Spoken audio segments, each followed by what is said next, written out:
Divi Interactions is not just a tool to build fancy pop-ups. You can use them to create some amazing looking visual effects on your website. For example, an image hover reveal effect, which will look something like this.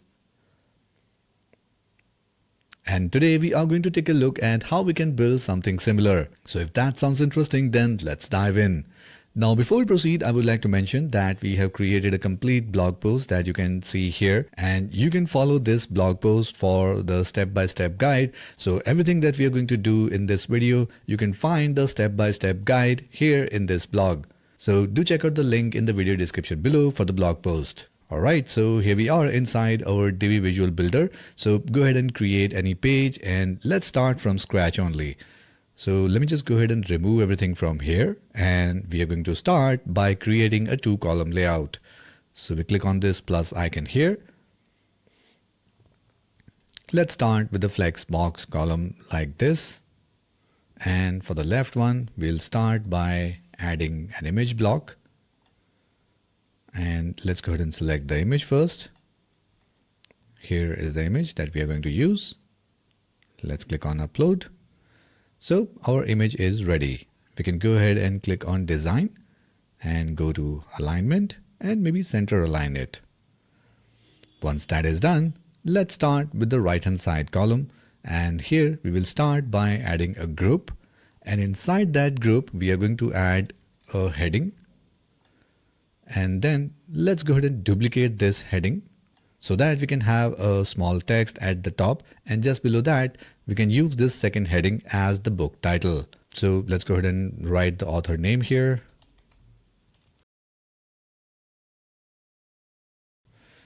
And below this we are going to add the book title. And now we can go ahead and do a little bit of styling. So let's select the first heading here and go to design, and in the heading text, let's first reduce the font size.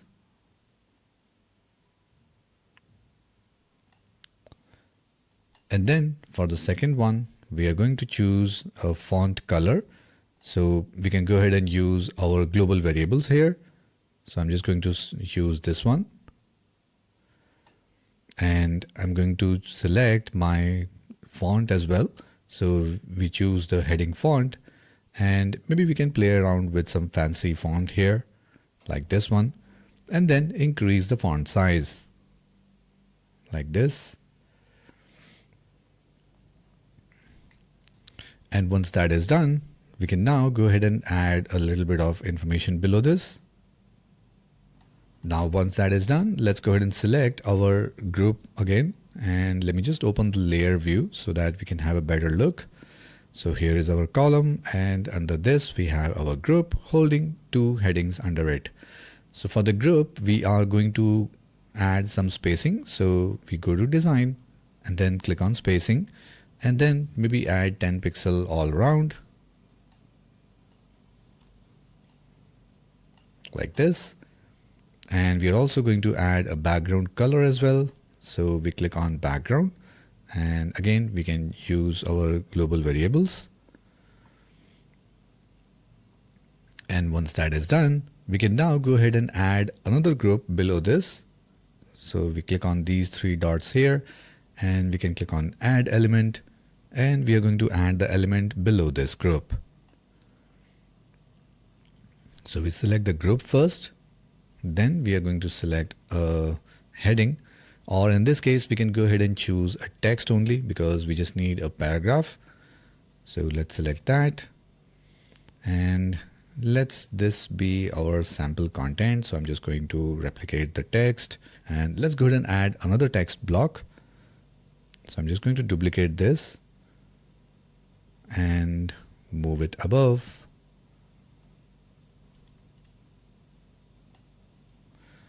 And here maybe I can just enter a simple line like this, and maybe we can go ahead and style it to add some highlighting. So we go to design again, and this time we are going to click on text, and for the text font we are going to use again some fancy font like this one, and maybe we can increase the font size Maybe I'll choose a different font. It's not looking that good, like this one. And maybe we can reduce the text size a little bit. So this one looks much better. And now coming back to our group, let's go ahead and add some spacing. We will again add 10 pixel all around. Alright, now coming back to content again to add our background color. So again, we are going to choose our global variables. And now let's go ahead and reduce this gap here. So we are going to click on our main column and then go to design. And in the layout, we are going to reduce the vertical gap to 0. And this makes both groups stick together. So it looks like a complete one box here. And just to give a little different look, let's select our bottom group here. And for the background, let's change it to something lighter.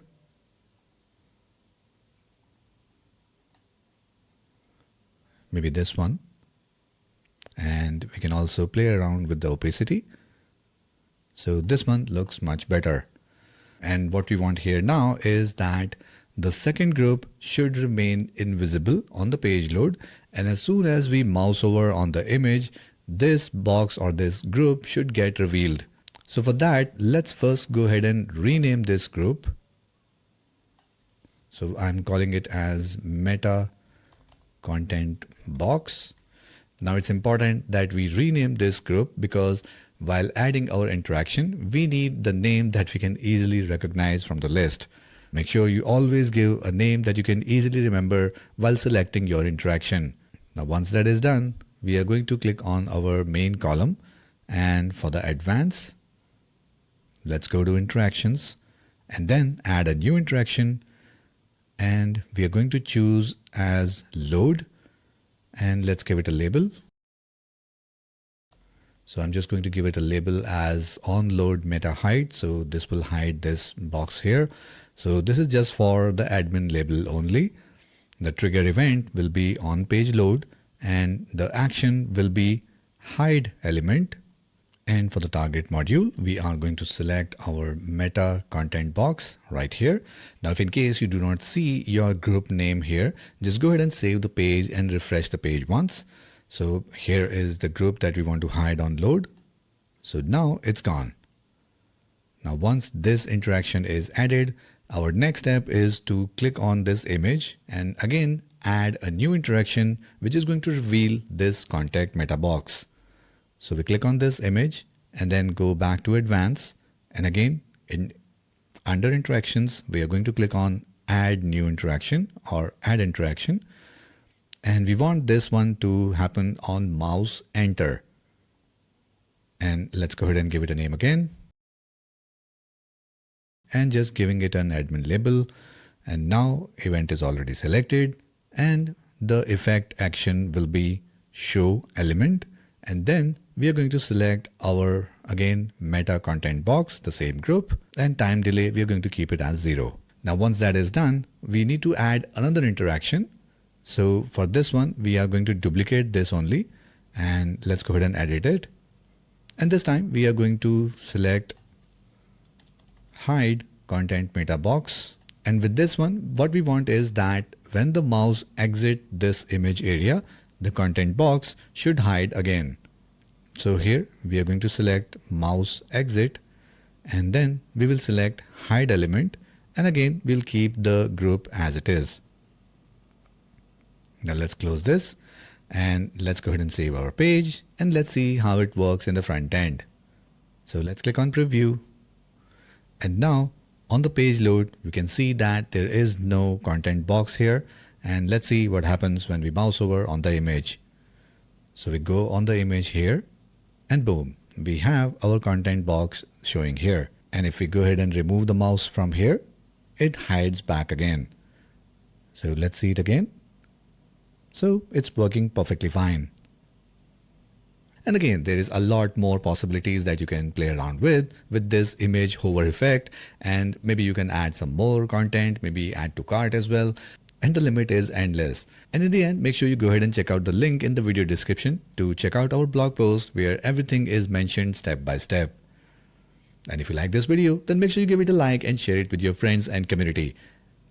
And for more Divi tutorials, make sure you subscribe to this channel and hit the notification bell so that you can get notified whenever we upload our next video. That's it for this one, and I'll catch you in the next video.